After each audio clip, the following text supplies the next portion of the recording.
we have any inbound players? Have you read any articles about? No, and I was going to ask you if you've heard of anything more about the American in Mallorca. No, I have not. With the Matthew Hoppe rumor? Hoppe, no. yeah. And I know we put 3 players on the season-ending list, which included 2 of the goalkeepers and Alonso. So that's our Achilles heel, so to speak, but, Mike. But we still... That joke right there. Come on, people. Hey. Both goalkeepers on the Achilles heel, right? Oh, my gosh. All right, sorry, go ahead. He's on fire.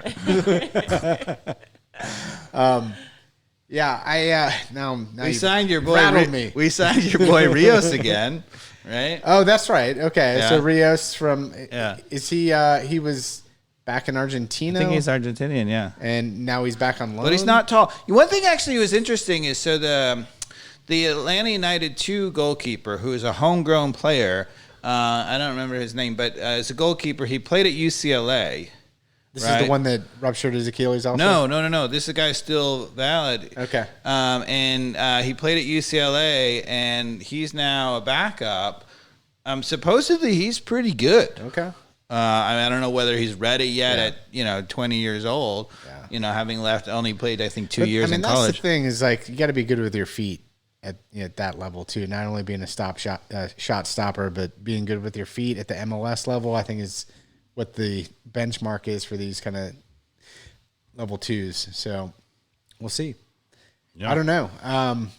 If you were to bring in a position player, what would it be, Dave? Who do we need? Where's our depth needed? You have to ask. Everybody's asking about whether or not Cisneros is really the answer because if Martinez never comes back and whatever. And I think if it's a tough call as the staff, and they've gotten criticized for this. If Martinez is ready to play, you can't bring in a Hoppe because then how is he going to play, right? If Martinez maybe never come back, then you do need to bring in a Hoppe. I would say, having a backup plan is a good idea, but I'm not sure that I would pull the trigger on that. To be honest with you, I don't think so. I think the way we've dominated play, I actually, I've flip-flopped, right? In that last year when everything went really well, I was really critical of Pineda. I really felt it was a little bit luck and they didn't really get it right. And maybe that new coach bounce. Early on in the season, I felt like he did a good job, putting guys in the right spot when we had so many injuries. Now I'm back on the... Yeah.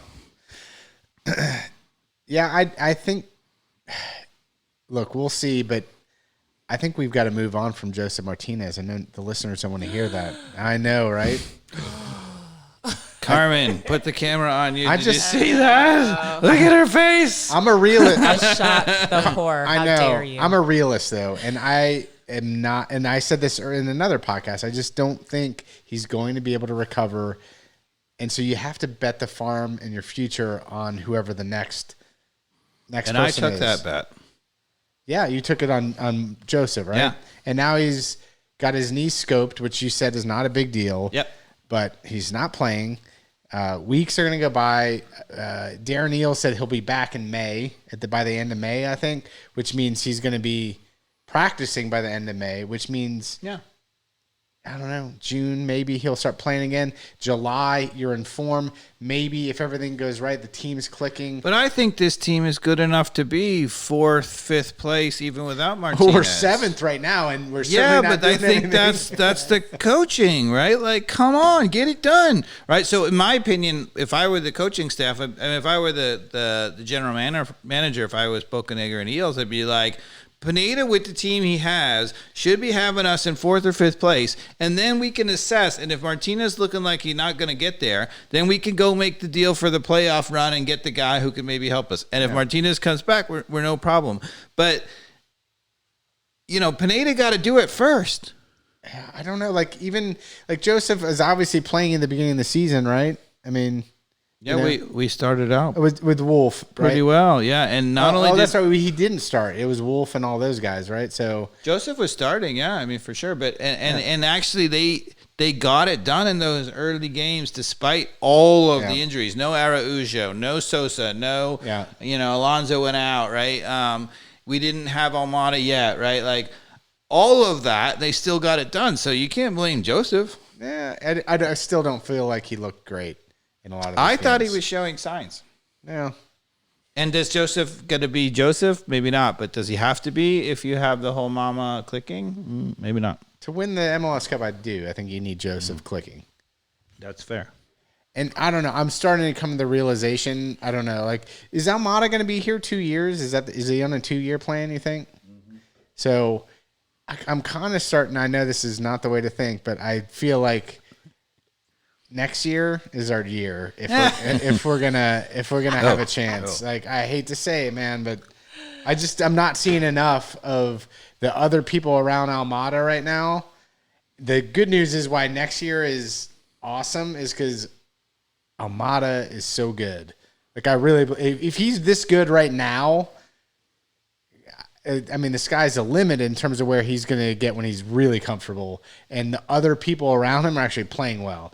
If Araujo is playing well, if Martinez comes back, I mean, that's really interesting. But I just don't know that we're going to get in a rhythm. The MLS has this weird rhythm.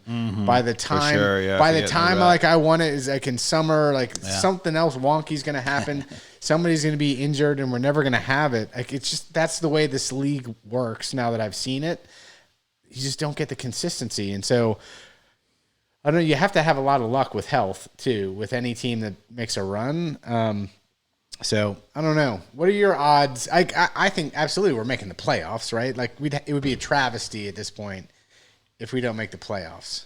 That's right my now. opinion. It look like we ain't making the playoffs. And what I would say is that I would love to be coaching this team, even without Martinez. I think I could have us contending. The team's good. They are. That's the thing. You watch. I mean, if you look at Montreal, who's one of the better teams in the league, you know. They don't have anybody on the field who can touch Almada or Moreno or Araujo in terms of talent. No. So figure out a way to make them win. It's so frustrating. Sometimes you say, all right, you got all this attacking talent, but it doesn't work because you don't have the core of the team. You don't have a defensive midfielder. You don't have a back two that can really battle. We've got a fantastic back two. We've got the best defensive midfielder in the league. Yeah.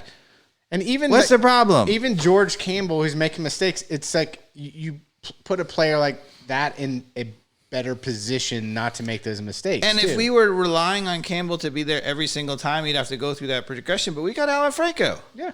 He doesn't have to play all the time. Campbell is our backup third option. So Dave, I don't think you can put this on Boca Negra and Eels in terms of the roster composition. There's a bunch. I read some articles and they say, oh, the team, is not composed that well. There's too many guys who like to do the same thing. I think that is a way over, you got good players. The job of the coach, every coach should love to have good players. And your job is to make them, click in ways that they are in the position to do their best. So we're coming home into Mercedes-Benz to play Chicago Fire. Yep. Carmen, what's Chicago Fire ranked? Are they doing any good this year? I don't even know. Let's see. No, Chicago is 13th currently, just above DC United. They had a decent start, but now they've folded again. Yeah. So, they're ripe for the picking at home. So, Sosa, if we get him back, we got the Carmen, is Sosa coming back? Well, all I could find is he had a lower body knock. Oh, a lower body knock. Lower body knock. Okay. Yeah. Like, what do they do? Like, what is the deal with not disclosing what's up with these players? It's just so frustrating. We need a phrase for injury report. It's not a good one. So, Dave, we haven't done a giveaway or anything like that on the podcast since the very beginning of the season.